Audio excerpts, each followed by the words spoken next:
welcome to another episode of Grub Masters. I'm John Deary. This is Carl Kugler. Today, we're going to talk to you about pie irons.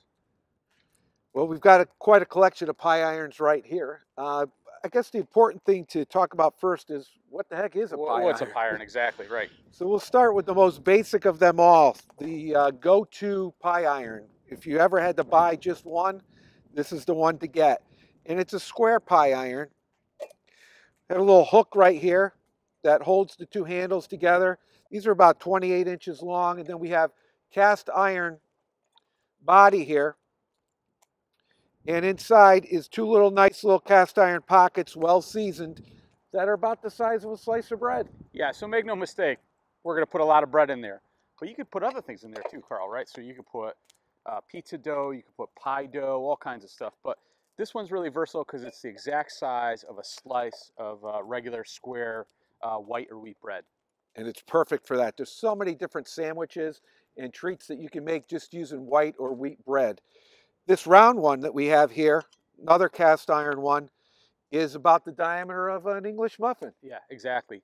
And that's perfect for making pizzas. But again, you could make a nice little round pie in there as well. Yeah, get the pie dough that you can get from, or the pie crust that you can get from the grocery store.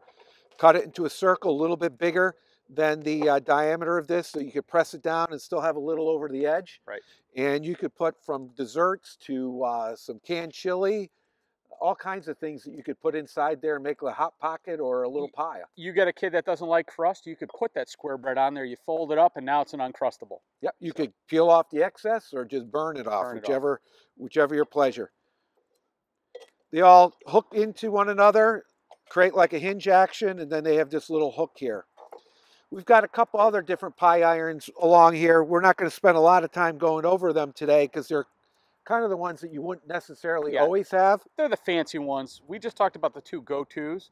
These are really nice to have to play around with. Wow, this one's a favorite. This is a Panini Press. This is a Panini. This is great. In one of the episodes, we made a steak sandwich where we used this Panini Press. And again, cast iron. If you're cooking for a family or a bigger group and you wanted to do two sandwiches, this pie iron here is made to fit two pieces of bread side by side. Right. It could also double as a panini bread, panini sandwich maker as well. Now, Carl, that's a different color than the one that we just showed in the previous two. What's the difference there? So this one has been on the fire after being seasoned, and this one here is just recently been seasoned. Okay. So this was bare cast iron that I washed down with a little soap and water. The only time soap is going to touch it. Rinsed it off well. Put it on my gas grill on high, burned off the rest of that food grade wax at the... Yeah, it's almost like it looks like a paraffin wax, and that melts off, and then you just treat it like a Dutch oven. I treated it like a Dutch oven, cast iron Dutch oven. I put a light coating of Crisco oil on it. I put it on the gas grill, put the lid down, adjusted it to 350 degrees and let it cook for about an hour, and then let it cool down. We were good to go. This one here got seasoned at the same time. And this is made for brats or hot dogs where you can cook it in there. And you may say, well, geez, why don't I just put a hot dog on a stick and cook it over the fire? Well, the neat thing that you could do with this is you can actually make a corn dog.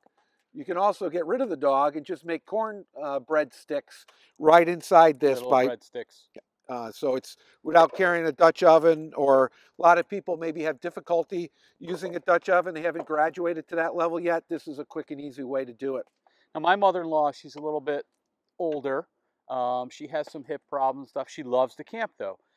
I didn't buy her a 12-inch Dutch oven as much as I really, really, really wanted to, but I bought her a pie iron. It's in her kit. She takes it every place, and she makes stuff for people all the time. She just absolutely loves it. So, the thing is these have a little heft to them, but it's nowhere near as big as a Dutch oven. You won't do a stew in this, but nice personal size, anything, really.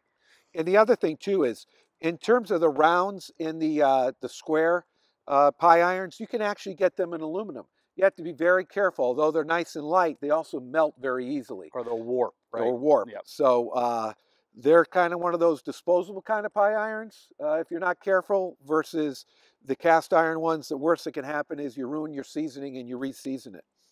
This here is another type of pie iron. This is actually a waffle maker. And that's a smaller waffle. But there's all kinds of different things you can do besides just a breakfast waffle. Chocolate cakes. First thing Chocolate that comes cake to mix. mind was it was fantastic. A little powdered sugar on top of it was really, really good. Preheat it, put some cake batter in there. You can also take some cinnamon rolls, Poppin' Fresh cinnamon rolls, put them in there, squeeze one down on either side, and bake it up nice over your campfire. And then we've got the big one. So this one. These are for making bread. So you could take and what I want to try in this is monkey bread. Tried it once, but we preheated it and it kind of cooked too much with the butter on the, just took some Poppin' Fresh rolls, chopped them up, coated them with cinnamon and sugar and butter. But you could put those right in here. You could also do cornbread in this. Right.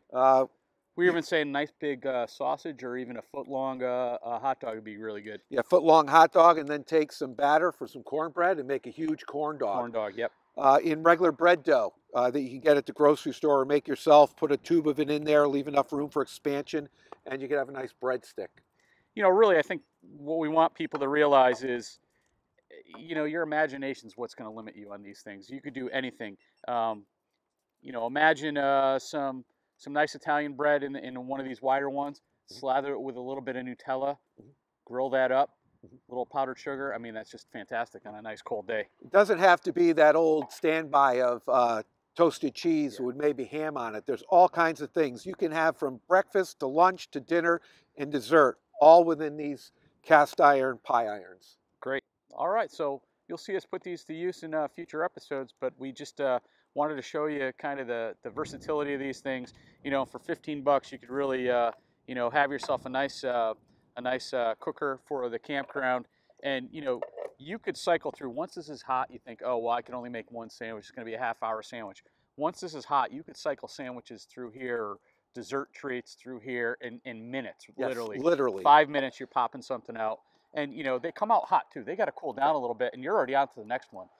So you could feed, you know, a family of 4 with one of these pretty easily. So. And if it's much past 5 minutes, it's probably burnt. Probably burnt. You know, another thing, too, is, you know, what's the barrier to entry of something like this? There really isn't any, because if you're making grilled cheese, what does that cost you if you burn it? Correct. Not even $1, right? You throw it away, it becomes fuel for the fire, clean it out, start a new one, and there you go. You know, so it's just so low cost, the ingredients, because you're doing so little at a time, that it's just not gonna break your heart if you burn something. Correct. And it's a lot of fun. You can get your kids involved. Just as simple as a campfire. You could even cook over charcoal.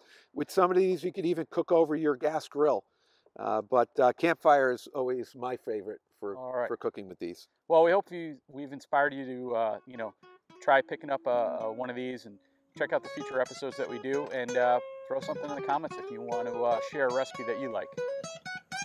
See ya.